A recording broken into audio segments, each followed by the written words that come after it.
दक्षिणं पादं समं सिंहोपरि स्थितां किञ्चिदूर्ध्वं तथा वामम् अङ्गुष्ठं महिषोपरि शत्रुक्षयकरीं देवीं दैत्यदानवदर्पहम् प्रसन्न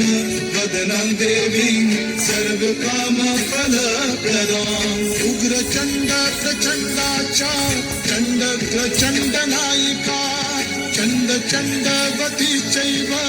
चण्डरूपाति चण्डिका अष्टाभिशक्तिभिष्टाभिः सततं परिवेष्टिता चिन्तये जगतां धात्रीं धर्मकामार्थमोक्षदाम् नमो दुर्गे नमो दुर्गे नमो दुर्गे